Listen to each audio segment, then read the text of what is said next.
The fire is out, fortunately enough, but crews are still cleaning up. As you take a look back here, you can hear the hum of the chainsaws and some of the cleanup tools that they're using to be able to clean up this fire. Dozens of people down here in this closed city block in downtown Portage taking a look. Take a look at some video earlier that we shot when this fire was raging. It broke out about 4:40 p.m. and it burned for more than 4 hours until 9 p.m.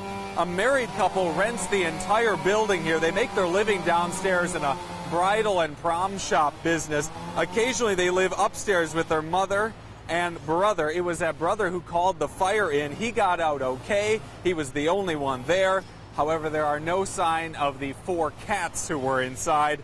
Now the family says it took entirely too long for the fire department to put this thing out. I lived there. My businesses were there. I mean, I just went into photography 2 years ago, and my cameras and people's pictures, they're memories, and I just lost them all. Not only theirs, mine, and I don't know. No one was injured here other than the 4 cats who were inside, and the family thinks that the worst for those cats. The building is a total loss. You can see upstairs and also downstairs the entire windows completely torn through. We can see inside the building, and the walls are just smashed through. A major cleanup effort is underway down here in downtown Portage. Fortunately, though, there's some smoke damage to the buildings surrounding it. Building's very close here downtown, but fortunately we understand that the fire did not spread to the buildings surrounding it, and that is very good news for obviously the property owners here in downtown Portage. We'll continue to stay on the story, and if anything develops, Andy, we'll have the very latest tomorrow morning on News 3 this morning. For now, live in downtown Portage, back to you. Well, cleanup will continue today on a Portage building ravaged by fire last night. News 3's Theo Keith was there as the structure went up in flames. He brings us the latest. The fire was put out just after 9 o'clock on Sunday night, but before it did, it decimated this building right here. For about 4.5 hours, the fire raged. The fire broke out in an upstairs apartment around 4:40. A married couple rents the whole building, running a business downstairs. The woman's mother and brother occasionally live upstairs, and it was that brother who called 911. I lived there. My businesses were there.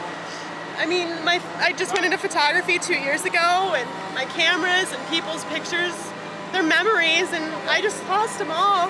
Not only theirs, mine, and I don't know. More than 4 hours later, the tenants say the building was a total loss. They can't understand why it took so long to put the fire out. At the time the officers responded and arrived, there were flames coming out of the second story due to the heat and the amount of flames and everything. They tried to extinguish it but didn't have any luck. Portage police say 6 fire departments eventually responded. Cleanup stretched well into the night, clearing debris from the sidewalks and road. You see it on the news and you're like, I feel so bad for them, but you can never imagine the pain of sitting here watching your whole life burn and the whole community coming to watch. The family that rented the units in this building say they've helped other people here in the town in the past. Now they are looking for help from their fellow townspeople this time around. In downtown Portage, Theo Keith, WISC News 3. We're here, of course, here in downtown Portage on Cook and DeWitt Street specifically, right amongst a whole bunch of century-old buildings here downtown. That fire devastated one of them last night when it ripped through. It took crews 4.5 hours to finally put the thing out. That frustrated the building's main tenant, who runs a women's dress shop downstairs and occasionally lives in an apartment above. Her brother called 911, but the Portage fire chief says it wasn't an easy thing to get under control. But it just kept building and spreading up into the attic area to the point that it drove the guys with the heat and the smoke. It drove them out of that area, and I actually just pulled them because the roof was getting soft, and in fear of collapse, I had the guys all come out, and then we switched to a defensive attack.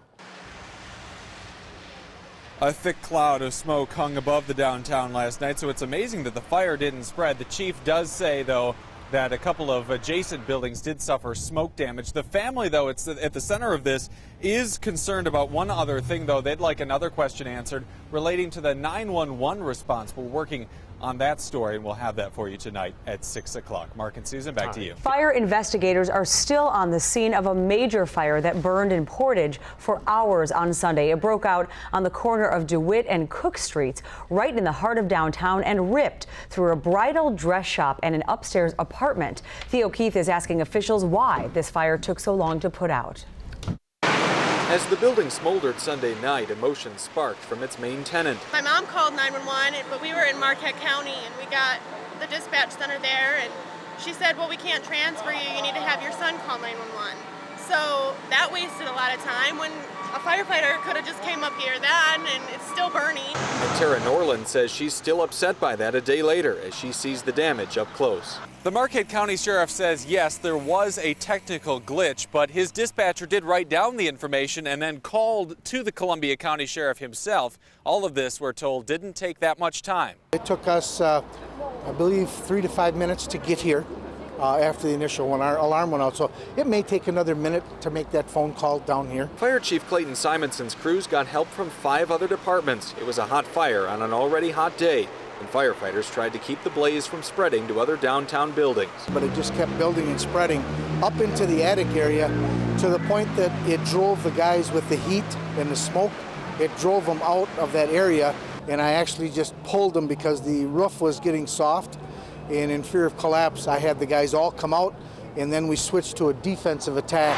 The fire was finally out at 9 p.m. Although initially frustrated by the time it took, Norland is now thankful for the firefighters' work. The firefighters were here risking their lives to save my things and my pets, and I can only be grateful for that.